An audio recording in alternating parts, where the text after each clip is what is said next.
My name is Jennifer and I'm one of the trainers here at the Puppy Preschool, and today I'm going to be talking about a really important concept, the concept of recall. I would say that everybody that brings their puppy here or adult dog here has recall as one of their #1 training goals, and that is as it should be, because it is an essential skill and can be a life-saving skill. So I want you to take a moment and think about what you're really asking your puppy or dog to do when you call them to you. You're asking them to give up whatever they're doing in the moment, plus whatever else they could possibly be doing in the next few moments, and come to you instead, which is a huge request. When you think about it in that way, you can see that it takes a lot of practice and it takes a lot of rewarding before that recall becomes very second nature for your puppies. So when we're thinking about recall, the first thing you think about is management. And what that means is setting your puppy up for success. Don't allow your puppy access to the wide world right now, because you do not want them to discover how much fun it is to run off, to ignore you when you're calling them, or worst of all, to make you chase them when they run off and you need to go and get them.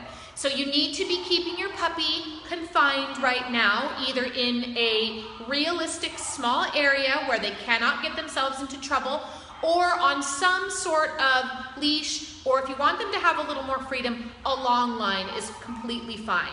So you can purchase a long line from a pet store, you can go to Lowe's and buy a length of rope. So if you want your puppy to have a little bit more freedom to explore in safe areas and still be attached to you, you can consider a long line. So the next thing you need to do when considering recall is decide what your recall word is going to be. It can be anything that you want, as long as it's not your puppy's name, because you say your puppy's name a lot every day. And I'm not a huge fan of using the word come for your recall. And that is only because we as humans tend to yell out come without really thinking about it. So here is the word that I use. You could use banana. It doesn't matter, as long as everyone in the family is using the same thing and you're very consistent with it. Once you choose your recall word, there are 5 rules that are going to be associated with that word. These rules are always going to apply to that word as you are teaching your recall to set yourself up for the best possible success.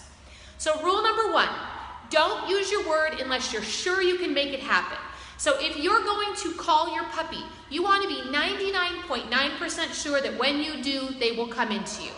In the beginning, you only want to use the recall games that we'll be sending you in future videos. Or if your puppy is already actively headed to you and you're sure they're going to come in, that's a great time to insert that word in and then be ready to reward them when they get to you. What you don't want to do is try to call your puppy like when they're playing with another puppy or something like that, because the odds that they will ignore you in the beginning and keep playing are pretty high. So make sure that you assess the situation before you call, and don't call if you're not sure that it can happen. Rule number 2, only say your recall word 1 time. A recall should look like this. Here, not like this. Here, here, here, here.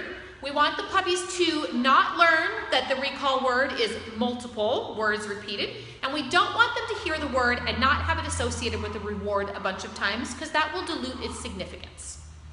Rule number 3, you need to provide a huge reward every time your puppy recalls. You want to think about steak, chicken, bacon, something that will create a big impression.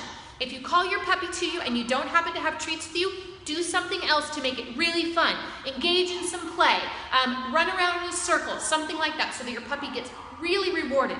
We want this word to become the most important and favorite word in your puppy's life, and the way that you do that is by them hearing this word and pairing it with something fantastic over and over and over again.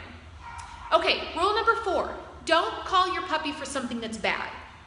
So what we do a lot of times is, say our puppy's playing with another puppy and everything is going great, and then you're ready to leave. So you call your puppy using your recall word, they come over, and then you take them home. The fun ends. Or you're ready to put them in their crate for the morning so you can go to work. You call them over, they come to you, and all their fun ends. So it's not hard for a puppy to figure out that every time they hear that word, the fun ends, and decide that they don't really want to respond to that word. So if you need to get your puppy for something that's negative right now, don't use your recall word.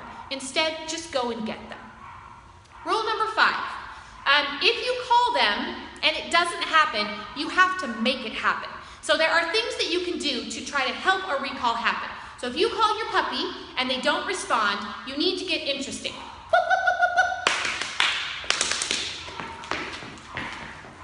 Something like that to try to get that recall to happen. Don't just stand there. Don't repeat the word over and over again. Get cool, get interesting. If you wind up having to go to your puppy and get them, even if you have to chase them down while they have a great time running from you, that's what you need to do to make that recall happen. Now, once you get your puppy, even if you feel frustrated, you still need to give your puppy a big reward because the recall always needs to be rewarded. So we want the puppy to hear the recall word and then always get a reward eventually. Then you're going to make a note of whatever circumstance it was that you couldn't call your puppy out of, and you're going to make sure that you don't use your recall word in that circumstance again until you have had more practice. So by limiting your puppy's freedom so that they don't have a chance to blow off your recall and doing a ton of practice following the 5 rules, you will begin shaping that recall that you want. Now, your puppy's not going to be able to handle recalling out of big distraction environments right now, but if you follow the rules and you use good management, eventually they will.